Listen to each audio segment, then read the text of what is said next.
बताया है इस किताब के अंदर। किताब के बारे में, इस किताब के ऑथर हरमन हेस ने गौतम बुद्ध के जीवन से प्रेरणा लेकर इस किताब में एक किरदार सिद्धार्थ के बारे में बताया है, जो किसी भी आम इंसान का प्रतीक है। क्या आप महान तपस्वियों के बारे में जानने की इच्छा रखते हैं? क्या कभी आपके मन में उनके जीवन से जुड़ी बातें जानने की इच्छा हुई? क्या उनका जीवन हमारे जीवन से अलग था? इस किताब में आप ऐसे ही एक महान तपस्वी सिद्धार्थ की जिंदगी की कहानी पढ़ेंगे, जानेंगे कि कैसे आपको कठोर तपस्या करके ज्ञान की प्राप्ति की। इस किताब में आप सीखेंगे कि सिद्धार्थ को भी एक आम इंसान की तरह जिंदगी में कई सारी मुश्किलों का सामना करना पड़ा था। सिद्धार्थ ने अपने पिता की मर्जी के खिलाफ जाकर संन्यास लिया, पर संन्यास का रास्ता इतना आसान नहीं था। एक आम इंसान की तरह उसके अंदर भी काम, क्रोध, लोभ, मोह जैसी बुराइयां थी और एक आम इंसान की तरह ही उन्होंने भी अपने जीवन में कई सारी गलतियां की, पर इन सब के बावजूद उन्होंने हार नहीं मानी और अपनी सारी कमजोरियों और इच्छाओं को जीतकर ज्ञान प्राप्त किया। तो आइए इस किताब को पढ़ते हैं, सुनते हैं और महापुरुष सिद्धार्थ के जीवन से कुछ प्रेरणा लेने की कोशिश करते हैं। सिद्धार्थ एक बड़ा होनहार और तेज दिमाग वाला लड़का था। उसे प्रकृति से बड़ा लगाव था, इसलिए वो ज्यादातर घर से ही बाहर रहता था। उसे जंगलों, पहाड़ों में घूमना, साधु संतों की संगत में रहने से आनंद मिलता था। सिद्धार्थ को अपने पिता से ज्ञान की बातों पर चर्चा करना भी बड़ा अच्छा लगता था। सिद्धार्थ की तरह गोविंद भी एक उसका मित्र था। दोनों में बहुत गहरी दोस्ती थी। दोनों साथ मिलकर ध्यान और योग का अभ्यास करते थे। सिद्धार्थ अपनी साधना और ध्यान के प्रति पूरी तरह से समर्पित था। उसके पिता, जो उससे बेहद प्यार करते थे, उन्हें अपने होनहार बेटे पर गर्व था और वो हमेशा उसके सुनहरे भविष्य के बारे में सोचा करते थे। सिद्धार्थ के अंदर ज्ञान हासिल करने की प्रबल इच्छा थी। वो इस विषय में और बहुत कुछ सीखना चाहता था। उसकी लगन को देखकर उसके पिता ने मन ही मन उसे एक महान संत और पुजारी के रूप में देखना शुरू कर दिया था। वास्तव में वो तेजस्वी आम लोगों से अलग और अनोखा था। सिद्धार्थ सबका चहेता और दुलारा था। पिता की तरह उसकी माँ भी सिद्धार्थ पर गर्व करती थी। अपने भाई बहनों का लाडला भाई सिद्धार्थ सबकी आंखों का तारा था। उसका दोस्त गोविंद तो जैसे उस पर जान छिड़कता था। सिद्धार्थ के जानने वाले हर इंसान को यकीन था कि एक दिन वो एक महान संत बनेगा। यूं तो सब लोग सिद्धार्थ से प्यार करते थे, उसे बेहद चाहते थे, पर उसके बावजूद वो खुश नहीं था। वो सबकी भावनाओं का सम्मान करता था, सबको खुश रखने की कोशिश। यूं तो सब लोग सिद्धार्थ से प्यार करते थे, उसे बेहद चाहते थे, पर उसके बावजूद वो खुश नहीं था। वो सबकी भावनाओं का सम्मान करता था, सबको खुश रखने की कोशिश करता था और इस बात से भी बखूबी वाकिफ था कि वो कितना खुशकिस्मत है कि लोग उससे इतना प्यार करते हैं, उसे सिर आंखों पर बैठाते हैं। साधु संतों की संगत में उसे ज्ञान की बातें सुनने को मिलती थी, पर इन सब के बावजूद सिद्धार्थ को अपने जीवन में एक अधूरापन महसूस होता था। उसे ऐसा लगता था जैसे उसकी अंतरात्मा जन्म जन्मांतर, उसका जिज्ञासु मन हर वक्त सवालों के घेरे में उलझा रहता। उसे ज्ञान की बातें तो मालूम थी, पर मन में शांति नहीं थी। उसका मन उससे पूछता रहता, क्या भगवान को चढ़ाया गया भोग सार्थक है? आत्मा क्या है? कहाँ रहती है? अगर आत्मा हाड़ मांस की नहीं होती तो फिर क्या है? उसका असली रूप कैसा है? वो जितना ज्यादा सोचता उतना ही और उलझ जाता। उसके सवालों ने उसे इतना परेशान कर दिया कि उसके दिन का चैन और रातों की नींद सबसे गायब होने लगा। फिर एक दिन सिद्धार्थ ने अपने दोस्त गोविंद से कहा कि वो दोनों एक वट के पेड़ के नीचे बैठकर ध्यान लगाएंगे। दोनों दोस्त कई घंटों तक ध्यान लगाकर बैठे रहे। शाम गहराई तो गोविंद की ध्यान साधना पूरी हुई, पर सिद्धार्थ अभी भी आंखें बंद किए गहरे ध्यान में डूबा हुआ था। वो एक मूर्ति की तरह निश्चल और शांत लग रहा था। सिद्धार्थ के दिमाग में उन तपस्वियों की तस्वीरें घूमने लगी जो दुनियादारी छोड़कर संन्यास ले लेते हैं। उसका मानना था कि घोर कष्ट सहकर जो लोग तपस्या करते हैं, सिर्फ उन्हें ही मोक्ष की प्राप्ति होती है। कुछ देर बाद सिद्धार्थ ध्यान से उठा और उसने गोविंद को अपना फैसला सुनाते हुए कहा कि वो अब एक तपस्वी बनेगा। सिद्धार्थ अपने पिता के कमरे में गया, उन्हें बताया कि वो संन्यास लेकर तपस्वियों का जीवन जीना चाहता है। उसे यकीन था कि उसके पिता इस बात से इनकार नहीं करेंगे, पर उसके पिता ने बड़ी देर में से उसे कोई जवाब नहीं दिया। सिद्धार्थ की बातों ने उनका दिल तोड़ दिया था। वो उससे बेहद नाराज थे। उन्हें यकीन था कि सिद्धार्थ उनके बताए हुए रास्ते पर चलेगा, उनका नाम रोशन करेगा, पर वो तो एक सन्यासी बनने की बातें कर रहा था। उन्होंने तो अपने बेटे के भविष्य के लिए कुछ और ही सोच रखा था। वो सिद्धार्थ के कमरे में अकेला छोड़कर सोने चले गए, पर उन्हें रात भर नींद नहीं आई। उन्होंने देखा कि सिद्धार्थ अभी तक उनके कमरे में ही खड़ा था। वो अपनी जगह से इंच भर भी टस से मस नहीं हुआ। रात में 5-6 बार उसे देखने के लिए उठे, पर सिद्धार्थ नहीं हिला। पूरी रात यूं ही गुजर गई। आखिर जब सुबह हुई तो सिद्धार्थ के पिता ने उसकी जिद के आगे घुटने टेक दिए। उन्होंने बड़े भारी मन से अपने बेटे को संन्यास लेने की आज्ञा दे दी। आखिर बार अपनी माँ से मिलने के बाद सिद्धार्थ ने हमेशा के लिए घर छोड़ दिया। घर से निकलते वक्त जब गोविंद भी उसके साथ चलने लगा तो उसके चेहरे पर मुस्कुराहट आ गई। तपस्वियों के साथ जल्दी सिद्धार्थ और गोविंद को तपस्वियों की एक टोली मिली और वो दोनों एक साथ चल पड़े। उनकी संगत में रहते रहते उन्हें भी एक कठोर जीवन जीने की आदत पड़ चुकी थी। उन्होंने कम से कम साधनों में जीना सीख लिया। कपड़े के नाम पर तो लंगोट और एक लबादा पहनते थे, अक्सर भूखे भी रहा करते थे। सिद्धार्थ के लिए अब जीवन के मायने बदल गए। वो लोगों को काम पर जाते देखता तो उसका मन कड़वाहट से भर उठता। वो सोचा करता, एक आम जिंदगी जीने में से भला क्या सुख, कहीं ये लोग खुश रहने का नाटक तो नहीं कर रहे। उसके मन में अब भी कई सवाल उठते जिनका जवाब पाने के लिए वो तड़प रहा था। सिद्धार्थ तपस्वियों की तरह जीना सीख चुका था। गोविंद अब भी एक परछाई की तरह उसके साथ था। सिद्धार्थ ने इस दौरान खुद को कई तरह से शारीरिक कष्ट दिए, जैसे कि उसने दर्द, भूख, प्यास सहना सीख लिया था और वो ये भी समझ चुका था कि दुख हमारे जीवन का एक अहम हिस्सा है, इसलिए दुखों से कभी घबराना नहीं चाहिए। अब वो बिना विचलित हुए घंटों ध्यान साधना में बैठने लगा। ध्यान के माध्यम से वो अपनी पांचों इंद्रियों पर काबू पाना चाहता था, क्योंकि उसके लिए आगे बढ़ने का यही एक तरीका था। उसने अहम का त्याग करके वो ज्ञान प्राप्त करने की इच्छा रखता था। सिद्धार्थ और गोविंद जब भिक्षा मांगने जाते तो दोनों बहुत सारी बातें पर चर्चा करते। सिद्धार्थ ने गोविंद को बताया कि तपस्वियों की संगत में रहने के बावजूद उसे अभी तक सच्चा ज्ञान नहीं मिल पा रहा था। सिद्धार्थ कुछ दिन और तपस्वियों के साथ रहा, पर अपनी मोक्ष की प्राप्ति के आसार उससे दूर दूर तक नजर नहीं आ रहे थे। दिन ब दिन उसकी निराशा बढ़ती जा रही थी। हालांकि उसके दोस्त गोविंद को ऐसा नहीं लगता था। उसने सिद्धार्थ को शिक्षा और ज्ञान की वो सारी बातें याद दिलाई जो अब उन लोगों ने सीखी थी। सिद्धार्थ ने उदासी से सिर हिलाते हुए हामी भरी, लेकिन जितना उसे सीखा था उसे काफी नहीं था। उसका मानना था कि अभी तो बहुत कुछ सीखना है। करीब 3 साल तक वो लोग तपस्वियों के साथ रहे। फिर एक दिन शहर में भगवान बुद्ध के आने की खबर फैली। गौतम बुद्ध, जिन्हें बुद्ध भी कहा जाता था, संसार के हर सुख दुख से ऊपर उठ चुके थे। उन्होंने अपने अनुभवों के बल पर ज्ञान की प्राप्ति की थी और इस ज्ञान को संसार में बांटने के लिए वो जगह जगह अपने शिष्यों के साथ घूमा करते थे। उनके चेहरे पर अद्भुत शांति थी। ऐसा तेज था, उनकी शरण में आने वाला हर इंसान धन्य हो जाता था। गोविंद भगवान बुद्ध के दर्शन के लिए व्याकुल हो रहा था, पर सिद्धार्थ को उनसे मिलने का जरा भी इच्छा नहीं थी। वो ज्ञान और दर्शन की बातें सुन सुनकर उब चुका था, पक चुका था बिल्कुल। जब घर बार त्यागने के बाद भी उसके मन को शांति नहीं मिल पाई तो ज्ञान की खोखली बातें सुनकर क्या होगा। लेकिन अपने दोस्त के उत्साह को देखकर उसने भी गोविंद के साथ जाने का मन बना लिया। दोनों ने फैसला किया कि वो तपस्वियों का साथ छोड़कर अब गौतम बुद्ध की शरण में जाएंगे। गौतम बुद्ध, सारा शहर गौतम बुद्ध के आने की खुशी मना रहा था। बहुत से लोग उनकी झलक पाने और दर्शन करने के लिए बेचैन थे। बहुत से लोग ऐसे भी थे जो उनसे शिक्षा लेना चाहते। गोविंद और सिद्धार्थ लोगों से रास्ता पूछते पूछते जैतवन तक पहुंच गए। उन्हें पता था कि गौतम बुद्ध अपने शिष्यों के साथ जैतवन के एक बगीचे में आकर बैठे हैं। मैं दोनों की तरह हजारों लोग गौतम बुद्ध को देखने आए हुए थे। इसके अलावा गौतम बुद्ध के बहुत से भक्त, साधु, संत, यात्री भी भीड़ में शामिल थे। अपने शिष्यों की तरह ही गौतम बुद्ध ने भी गेरुए रंग के कपड़े पहने हुए थे। इसके बावजूद सिद्धार्थ उन्हें पहचान गया। उनके चेहरे पर अद्भुत तेज था। उनकी भाव भंगी में एकदम शांत थी। उन्हें देखकर एक पूर्णता और पवित्रता का एहसास होता था। बुद्ध ने उपदेश देना शुरू किया। लोग मंत्रमुग्ध होकर चुपचाप उनकी बातें सुनने लगे, मानो उन पर बुद्ध ने मंत्र पढ़कर कोई जादू कर दिया हो। बुद्ध ने उन्हें दुख की परिभाषा समझाई और यह भी बताया कि कैसे अपने ज्ञान के द्वारा सांसारिक बंधनों से मुक्त होकर मोक्ष की प्राप्ति की जा सकती है। उन्होंने अपने भक्तों को बौद्ध धर्म के 4 प्रमुख सिद्धांत, अष्टांग मार्ग की शिक्षा भी दी।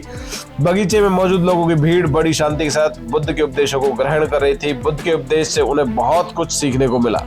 गौतम बुद्ध का उपदेश जैसे ही खत्म हुआ, गोविंद ने सिद्धार्थ की तरफ देखा। उसने घोषणा कर दी कि वो मोक्ष की प्राप्ति के लिए गौतम बुद्ध के बताए रास्ते पर चलेगा, पर सिद्धार्थ उस मार्ग को स्वीकार नहीं करना चाहता था।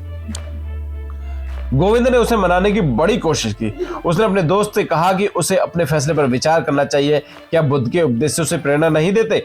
सिद्धार्थ ने कहा कि उसे बुद्ध के उपदेश अच्छे लगे, पर वो उनसे प्रभावित नहीं हुआ। इसलिए वो मोक्ष के पाने के लिए अलग अलग तीर्थ स्थानों पर जाकर तपस्या करेगा। और आखिरकार इतने सालों तक साथ रहने के बाद अंत में दोनों दोस्त रास्ते अलग हो गए। सिद्धार्थ धुन का पक्का था। वो किसी और के बताए रास्ते पर चलने के बजाय खुद के अनुभवों से मुक्त। ये सच था कि सिद्धार्थ ने गौतम बुद्ध के उपदेश से काफी कुछ सीखा, पर उससे उपदेशों पर ज्यादा विश्वास नहीं था। वो खुद के बल पर मोक्ष के रास्ते पर आगे बढ़ना चाहता था। जागृति, अवेकनिंग, गौतम बुद्ध और गोविंद के वहां से जाने के बाद सिद्धार्थ काफी देर तक सोचता रहा। वो सोच रहा था कि अब उसे आगे क्या करना चाहिए। वो अभी भी दुखी था। बुद्ध के उपदेश भी उसके मन की शांति को दूर नहीं कर पाए थे। आखिर वो जीवन से क्या चाहता था, उसे किस चीज की तलाश थी? सिद्धार्थ बहुत देर तक अपने ख्यालों में डूबा रहा। जब वो चलने को तैयार हुआ तो अचानक उसे उसके सवालों का जवाब मिला। वो तो खुद को ही ढूंढ रहा था। दूसरों से ज्ञान हासिल करने की कोशिश में वो खुद को ही खो चुका था। इतने सालों से वो दूसरों से सीखने की कोशिश कर रहा था, जबकि वो खुद से ही काफी कुछ सीख सकता था। वो अपना खुद गुरु और खुद ही शिष्य था। ठीक इसी पल में सिद्धार्थ को उस सच्चे ज्ञान की प्राप्ति हुई जिसकी तलाश में वो इतने वर्षों से भटक रहा था। कमला। सिद्धार्थ अब एक नए नजरिए से दुनिया देख रहा था। एक बार फिर वो अपने ख्यालों में डूब गया। दिन ब दिन यूं ही गुजरते जा रहे थे। वो अपने आसपास की हर चीज को बड़े गौर से देखता और हैरान होता। उसे हैरानी होती कि प्रकृति कितनी महान और विशाल है। सिद्धार्थ खुद बड़ा भाग्यशाली महसूस कर रहा था कि वो इन सब अनुभवों से होकर गुजर रहा है। अब वो जंगल के बीच में नदी किनारे एक नाव वाले के साथ उसके झोपड़ी में रहने लगा। एक दिन उसने नाव वाले से कहा, भाई क्या तुम मुझे नदी के उस पार ले चलोगे? पर मेरे पास देने के लिए तुम्हारे लिए कुछ भी नहीं है। इस पर नाव वाले ने कहा, मैं तुम्हें नदी पार ले चलूंगा, तुम्हें परेशान होने की जरूरत नहीं है। इस नदी को देखो, इसका पानी लगातार बहता रहता है। हर चीज लौटकर वापस जरूर आती है। मुझे यकीन है तुम भी एक दिन नदी की तरह वापस लौटकर आओगे। सिद्धार्थ चलते चलते एक शहर में पहुंचा। वहां उसे एक खूबसूरत लड़की मिली जिसका नाम था कमला। उसकी खूबसूरती ने सिद्धार्थ पर जादू सा कर दिया। कमला खूबसूरती और नजाकत की मूर्ति थी। सिद्धार्थ को कभी किसी से प्रेम नहीं हुआ था। वो प्यार के बारे में कुछ भी नहीं जानता था। इसलिए उसने कमला से मिन्नत करते हुए कहा कि वो उसे प्रेम के बारे में कुछ बताए। नौजवान सिद्धार्थ के साहस और सच्चाई से प्रभावित होकर कमला ने उसकी बात मान ली। हालांकि सिद्धार्थ का जीवन अब पहले की तरह तपस्वियों जैसा नहीं था। अब वो एक अमीर व्यापारी कामास्वामी के घर में रहने लगा और जीवन की हर सुख सुविधा का आनंद लेने लगा था। धीरे धीरे सिद्धार्थ ने भी खूब धन दौलत कमाया। अब वो कीमती कपड़े और गहने पहनता था। उसने कामास्वामी का बिजनेस संभाल लिया था और कमला से मिलने जाया करता था। उसने कमला को कई सारे कीमती तोहफे दिए। कमला ने उसे प्रेम करना सिखा दिया था। कई सालों तक ये सिलसिला चलता रहा। सिद्धार्थ ऐशो आराम की जिंदगी जी रहा था। उसे अब किसी चीज की फिक्र नहीं थी। पर एक रात उसे अचानक सब कुछ याद आ गया कि वो कौन है, उसने किस मकसद से घर छोड़ा था। उसे अपनी पिछली जिंदगी याद आने लगी। कीमती कपड़ों, गहनों, ऐशो आराम में डूबकर उसने आत्मचिंतन करना ही छोड़ दिया था। उसे ऐसा लगा जैसे वो धीरे धीरे मौत की तरफ बढ़ रहा है। वो सोचने लगा कि मोक्ष प्राप्ति करने की अपनी भूख से उसे कब छुटकारा मिलेगा। सांसारिक जीवन से तंग आकर वो एक आम के पेड़ के नीचे बैठकर अपने जीवन के बारे में सोचने लगा। उसके बाल सफेद हो चुके थे। उसे एहसास हुआ कि उसने जिंदगी का कीमती समय यूं ही बर्बाद कर दिया। बैठे बैठे उसे गोविंद याद आया। उसे गौतम बुद्ध याद आए। तभी उसके चेहरे पर मुस्कान उभर आई। आधी रात के वक्त सिद्धार्थ अपना घर बार छोड़कर, शहर छोड़कर एक बार फिर एक नई यात्रा पर निकल पड़ा। उसके जाने के बाद कमला ने उसे ढूंढने की बहुत कोशिश की, पर वो ये भी जानती थी कि सिद्धार्थ का जन्म ही मोक्ष पाने के लिए हुआ है। इसलिए वो कभी सांसारिक सुखों में बंद ही नहीं सकता था। बड़े भारी मन से कमला ने अपने घर के दरवाजे लोगों के लिए बंद कर दिए। सिद्धार्थ के जाने के बाद अब वो किसी से मिलना नहीं चाहती थी। नदी के किनारे सिद्धार्थ एक बार फिर उसी जंगल में लौटा जहां उसे नाव वाला मिला था। वो अभी भी पहले जैसे ही जवान और सुंदर था, पर सिद्धार्थ बूढ़ा हो चुका था। उसे खुद पर बड़ी शर्म आई कि उसने जीवन का बहुत सा कीमती समय भोग विलास में बर्बाद कर दिया। वो निराशा के सागर में डूब गया। बेहद निराश, दुखी होकर उसने नदी के साफ पानी में झांका। उसके अंदर पानी में डूबकर जान देने की इच्छा उभरने लगी। ऐसे जिंदा रहने का फायदा ही क्या था। उसे अपनी जिंदगी से नफरत सी हो गई थी। उसने पानी में छलांग मारने के लिए पैर आगे बढ़ाए ही थे कि तभी उसके अंदर से एक आवाज आई जिसने उसे आत्महत्या करने से रोक लिया। ये उसकी अंतरात्मा की आवाज थी जिसने सिर्फ एक शब्द कहा था, पर इतना ही सिद्धार्थ के लिए काफी था। उसे अपने अंदर फिर से एक नए जोश का अनुभव हुआ। उसके मन में उमड़ते दुख और चिंता के बादल छट गए। उसका मन अब पानी की तरह एकदम साफ हो गया था। वो एक शब्द जो उसके अंदर से आया था वो था ओम। यही वो शब्द था जिसे वो अपने घर में ध्यान लगाते समय जपा करता था। ओम का मतलब है वो जो पूर्ण है। सिद्धार्थ की आत्मा ने उसे धिक्कारा वो कितना मूर्ख था जो आत्महत्या करने जा रहा था। यही सोचते सोचते वो गहरी नींद में चला गया। आज जब उसकी आंखें खुली तो उसके सामने एक नई दुनिया थी। उसके विचार अब बदल चुके थे, तो उसे दुनिया भी बदली हुई नजर आ रही थी। सिद्धार्थ लगातार ओम का जाप कर रहा था। ओम का उच्चारण उसके मन को शांति दे रहा था। नदी के किनारे खड़े होकर वो आज कई वर्षों बाद फिर से आत्ममंथन कर रहा था। वो बूढ़ा था, उसका मन बच्चों की तरह मासूम और साफ था। वो अपने आप में कहीं गुम हो गया। इतने सालों की ध्यान साधना तपस्वियों के साथ रहकर जो उसने कुछ सीखा था वो सब कुछ भूल गया। सिद्धार्थ के मन में अब कोई भी इच्छा बाकी नहीं रही और ना ही वो अपनी इंद्रियों का गुलाम था। उसे लोभ मोह माया से अब कोई डर नहीं था। उसने बहुत कष्ट झेले, बहुत दुख सहा, दूर दूर तक भटका था, पर अब और नहीं। अब उसके दुखों का अंत हो चुका था। उसके होठों पर ओम का जाप था। उसका मन एकदम पवित्र था। सिद्धार्थ के होठों पर अब बच्चों जैसी मासूम और प्यारी मुस्कुराहट थी। हर चीज उसके खिलाफ जा रही थी। सिद्धार्थ नीचे की तरफ तेजी से गिर रहा था, पर वो रोने के बजाय अपनी हालत पर हंस रहा था। उसने नदी को देखा। नदी भी तो नीचे की तरफ बहती जा रही थी। पहाड़ों से उतरकर नीचे मैदानी इलाकों में जाकर नदी कई धाराओं में बढ़ जाती थी और शहर में रहने वाले लोगों की पानी मुहैया कराती थी, उनका प्यास बुझाती थी।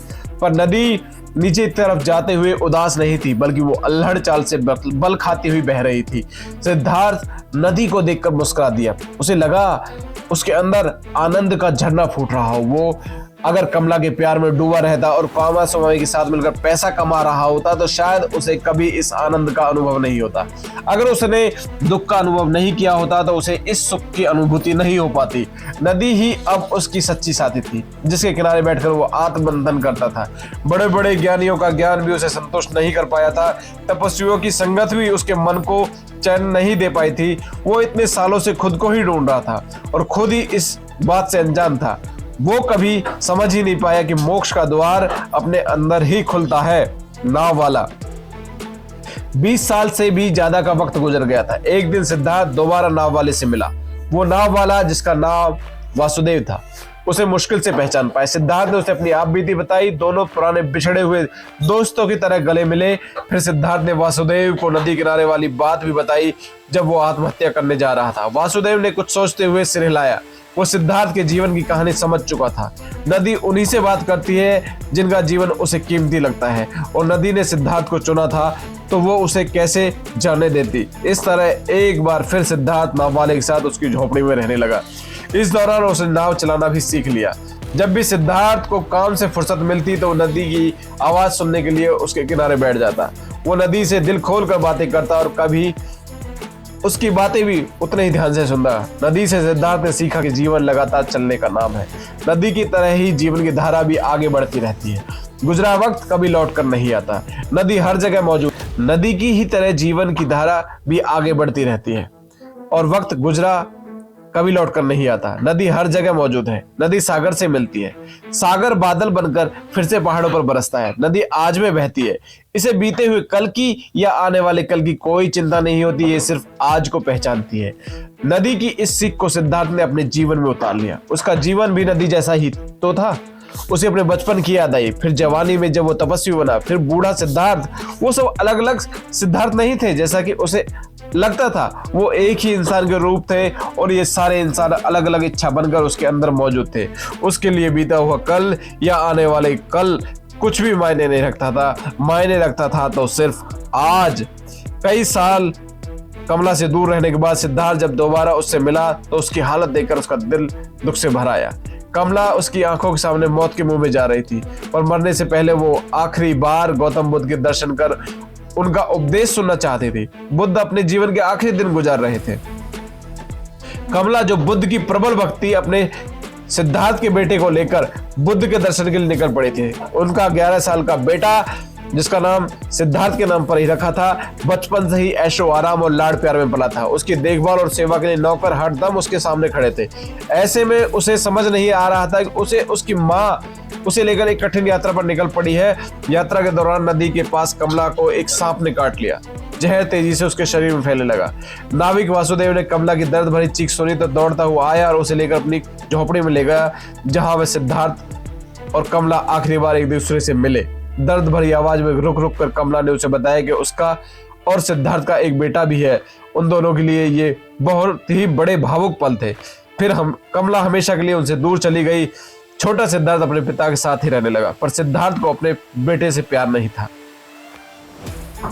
उसने एक अच्छा पिता बनने की पूरी कोशिश की, पर वह सफल नहीं हुआ। उसके लिए घर गृहस्थी का झंझट किसी कैद से कम नहीं था। पर आखिरकार उसका बेटा भी उसके साथ नहीं रहा। कुछ सालों बाद जब वह बड़ा हुआ तो वह शहर चला गया। फिर दोनों की कभी मुलाकात नहीं हुई। सिद्धार्थ को जीवन में अब तक सिर्फ दुख का ही अनुभव था। दर्द से उसकी छाती फटी जा रही थी, पर वो नदी की आवाज अब भी सुनता था। फिर एक दिन अचानक उसे समझ में आया कि आखिर वो जीवन से चाहता क्या था। सिद्धार्थ को अपने जीवन का लक्ष्य समझ आ गया था। उसकी आत्मा इस लक्ष्य को पाने के लिए बेचैन हो उठी।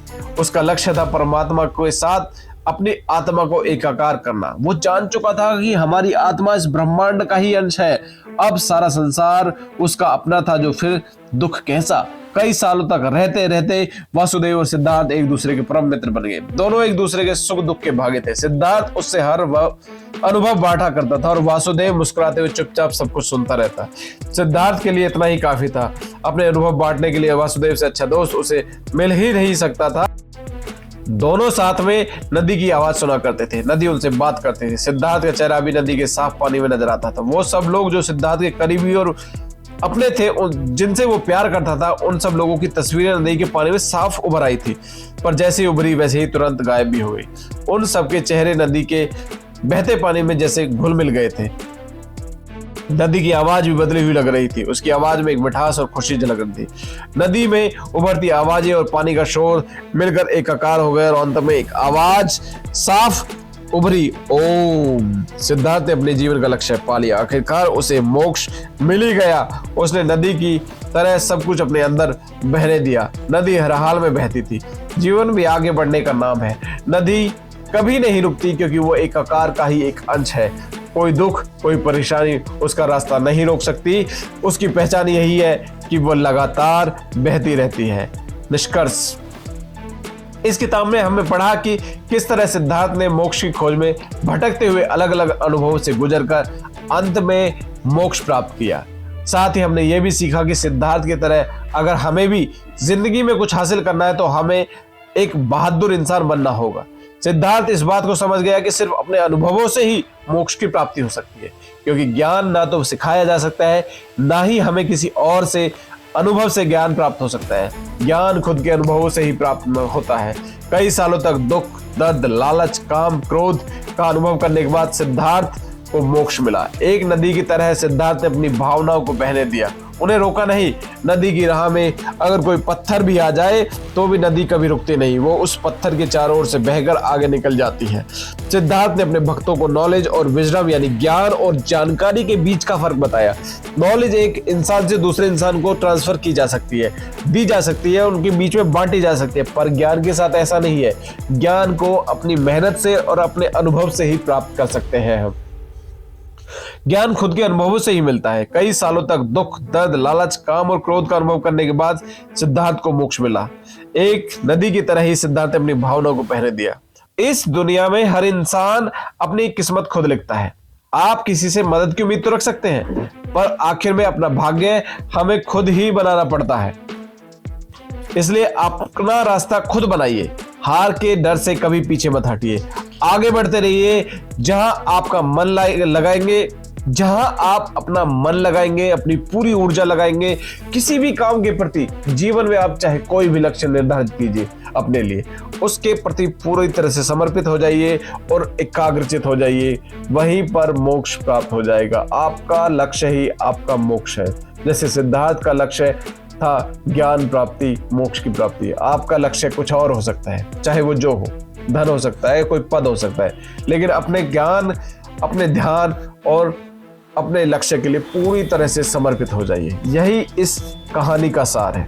दोस्तों, ये कहानी आपको कैसे लगी कमेंट करके जरूर बताइएगा। और आपने इस ध्यान से सुना है इस कहानी को, इस बुक समरी को। आपका धन्यवाद, धन्यवाद, धन्यवाद। और आपके गोल्डन फ्यूचर के लिए बेस्ट ऑफ लक।